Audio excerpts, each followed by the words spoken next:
to another episode of Driven. Today my guest is Dr. Harvey Castro, founder, owner of Trusted ER, and also an author. The name of your book is Success Reinvention, and you've had to overcome a lot of obstacles from your childhood. Let's talk about that and how this book came to be. So, I don't say it I'm not shy anymore about saying where I came from. I'm actually proud. I come from nothing. Growing up in New York City, not having what everybody else had, I didn't realize that I was having the so-called handicap thing. I remember my uncle bringing us food, and I thought, man, he's really generous, always bringing us food. I didn't realize we didn't have money for food. And so growing up, it was always a humble beginning. And my mom, I'll never forget, I was 5 years old, and she gave me a key, put it on my neck, and said, okay, don't tell anyone you have keys to the house, and when you get out of school, you walk home. Mm-hmm. And then she having 2-3 jobs. And I think that strong upbringing, growing up quick, having a lot of responsibilities, not having much, really drove me to be more successful, more diligent on everything I did. And so at an early age, I said, I'm going to be a doctor. Mm-hmm. I'm going to work towards being a doctor. And then when I try to do things, I didn't realize that I was at a handicap. For example, when I went to undergrad, I got rejected at all these schools. And then I was like, okay, well, maybe I don't have money for college. So I joined the U.S. Army to help me pay. And I was like, wow, in undergrad thinking, man, this is so expensive, even with loans. And I was a social worker trying to make money to pay for school. And I thought, I need to be my best. And so the book basically goes through stories of my life and all my obstacles and how I turned those obstacles into some things successful. One of my favorite things, and I marked the page that you write in here, is 3 words, and it's asking is powerful. And that really spoke to me, because you do have to ask. You need to ask for things that you want. So what did you do to fund your medical education? What did you do to fund your college? Because you asked. That's it's so true. I believe you have to always have an end in mind. And so my goal was to be a doctor, and I knew I didn't have the funds to get there. I needed to get a bunch of loans, and I didn't qualify for as much money as I actually needed. And so I thought, here's a chance to think outside the box. So I literally, back in the day before internet, I was contacting different companies and writing them letters saying, hey, my name is Harvey Castro. I hope to be a doctor one day. Would you fund some of my college? And I, believe it or not, I had different companies sending me money for college. And then in undergrad, I thought, man, I want to be a doctor. These MCAT books are so expensive. This is the entrance exam to become a doctor. So I literally sent letters to all the book companies that were making MCAT books. And I said, if you give me this book for free, I will find problems in there, issues, errors. Let me fix them for free, and I'll mail them back. Lo and behold, I started getting all these free books. And then when I was in med school, I basically went to the local medical bookstore, and I said, hey, if I come up with a corner, call it Harvey's Corner of books, would you give me free books? I'll write reviews, we'll put it on the bookshelf, and then medical students, doctors, residents that come through will see what books I recommend, and I bet your sales will go up. And he said, sure. And so then I started getting free books from the bookstore. Some other things that you've done, you've created several apps. So the iPhone business. So back in the day when the first iPhone came out, I thought, man, I'm an ER doctor. If I could create an app as a doctor, I could help others. So my first app was called IV Meds, and believe it or not, it hit the #1 app in the whole world, in all the different countries. And I made a good amount of money on those apps. And I self-taught myself how to make that first app. So I did it. And then after that, with that money that came in, I hired another developer. And he and I sat down, and I would develop different apps. So over time, I did about 30 medical apps, ranging from, credentials, from mood swings, from even some funny ones. I had like a ringtone one that it was all electric sounds from the emergency room, like a shock, like shocking machines and all the stuff that we would say in layman's terms. But it actually did really well. And so then HCA, one of the major health companies in the United States, called me and said, hey, could you make an app for us in Dallas to do, it was called Fast ER Wait Times. So I did an app for them, web app to promote their short wait times. So it was actually a lot of fun. Then I went into Android and into web. and then I ended up selling the company and moving on to other ventures that I've wanted to do. You're very busy. Thanks for making time for me today. So you're back in school now, getting your MBA. So as a doctor, I felt like I can help one person, and that is awesome. But I thought if I can help create a better system, a better healthcare system of taking care of patients and teaching other doctors and creating an actual entity to teach and have more control, then I would have more influence in healthcare. And so that ended up being Trusted ER. And as I started going up the ranks with starting the company with 1 ER, 2, now we're up to 8, I thought, man, I am really lacking on the business side.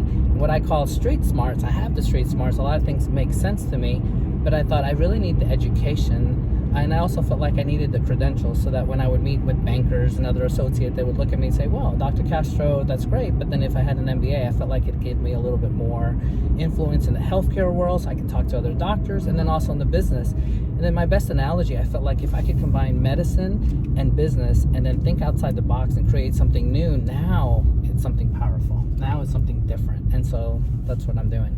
So how long until that MBA is yours? Hopefully I will graduate this December. So December I will have my MBA. So I'm really stoked. That is exciting. And you're going to give it to your mom. Yes. Good memory. Yeah. I'm impressed. I am so impressed with you. So, well, thank you. So yeah, I mean, your mom, obviously your biggest fan and supported you and has her own success story, which she could be on the show. Oh, yes. Oh, I'd love to talk about that. So basically the story is, since a lot of people don't know, I strongly feel that, I wouldn't be where I am if it wasn't for my mom. So back when I was an undergrad, my mom was going through chemotherapy, radiation, had cancer, and didn't tell me, and kept telling me, don't come home. And then finally I was getting upset with her because she wouldn't let me come home. And I was in college, and I'm like, something's weird. So anyway, long story short, I came home and she was in the hospital. It broke my heart. I could see the scars from the surgery and the radiation and everything, and her voice had changed, and I was just, the reason she didn't tell me is because I did exactly what she didn't want me to do, and it was, I'm quitting school, I'm dropping everything, and I'm gonna take care of you, Mom. And she wouldn't let me. And so she was like adamant. She was like, Harvey, if I die, I want to know that my son became a doctor. So when I went through undergrad and I crossed the stage, I got to cross twice, I walked over and I gave her my diploma, and I said, Mom, this diploma is for you because you helped me get to this point. If it wasn't for you. And so when I went through med school, I did it again. And so when I had my first office, people were like, hey, you don't have any diplomas in your office. And I was like, oh yeah, they're in my mom's house. They're like, no, you need to display your diplomas and your residency. I'm like, yeah, I just give them all to my mom. And then I thought, okay, well, unfortunately, and this is a good reminder, in my MBA class, I'm getting my diploma, but then I'm going to order all my diplomas because unfortunately, ironically, when Hurricane Harvey hit in Houston, it wiped her house down. So she lost everything. Like everything went in the hurricane. So in my mind, I'm like, okay, when I get my MBA, I'm going to give her all the diplomas again and hang them in her house because she's very proud of that. And to me, I get it. I'm just proud that I got there. And to my mom, I know the degrees mean even more to her than they are to me. So it's just a special moment. We're going to jump into some fun questions that I ask every guest. All right. Are you ready? I'm ready. What was your first car? My first car was a Toyota Corolla. And it's not one of my securities questions, so I'm not worried about saying it. Okay, well, what is your dream car? That's funny. I named my dog Bentley because one day I would love to have a Bentley. I love Bentleys. Sunrise or sunset? Sunset. After a long day, I love trying to get home before the sunset to see the sun go down. If it's nice outside, I love going for a walk. I just think it's amazing nature, and it just gives me a chance to just reflect for the day and say, okay, long day, but good day. Books or movies? Oh, that's a tough one. I'm going to go with movies because unfortunately I have a hard time turning my brain off. And so when I go to a movie, I think it's the first time that I can just turn everything off and just focus on the movie. Whereas books, I'm constantly reading 2-3 books and I go back and forth. Maybe a little ADHD there. What are your 2 favorite snacks? I became hooked, I don't know why, on these mozzarella sticks lately. It's probably because of my kids. I love grabbing these little mozzarella sticks.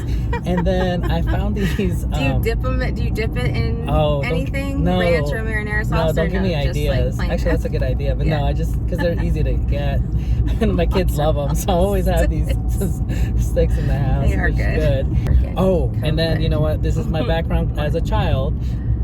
Have you had the White Castle little burgers? No, I've never had White Castle burgers, but I know White Castle, and they have them in the freezer section. Yes. So do you buy those? Yes, and I always have them when I have my kids, because I know, like, at midnight they're like, Dad, I'm hungry. I'm like, hey, and there's those White are Castle. the perfect little thing. Yeah, they eat them all the time. They actually love them. All right, so the moment of truth, our last question. What drives you to be the best you can be for your family, for your patients, for your colleagues? I think I have a strong why, like why I do the things I do, and I think it's just growing up with nothing. It's kind of a double-edged sword. I worry of not having anything and having nothing, but at the same time, it's caused me to just have this big heart for others, and so the more I do for others, the happier I am. We just opened an ER, but 2 weeks before that, we opened up a food pantry. And I was 10 times more excited about doing something new and something that was helping others. And here it is, we're creating a food pantry at all our ERs, and we started on 2 of them. And that just gave me so much joy that we're doing something for the community, that we're helping. And the more I get older and the more I do stuff, the more I'm like, no, I want to do more for others. Like, it's just built into me, and that's what's giving me even more joy. And I think that's why I do what I do, is because I feel like I'm helping and I'm making a difference. Mm-hmm. And so you are. I'm trying. Well, thank you so much for coming on Driven. If you need an ER, there are several trusted ER locations throughout DFW. Mm-hmm. And if you need insurance, home or auto or commercial, contact me. And one more thing. Do people ask you all the time medical advice? Yes. And I'm fine with it. I'm happy with it. So comment in the section if you need medical advice. Yes. All my friends will Facebook me or LinkedIn me and say, hey, XYZ, and I tell them sure or what and which way to go or what's best. I do it from a good place in my heart. I want to help, so I don't mind. Well, thank you again so much for joining me on Driven. Thanks everybody for tuning in, and stay driven.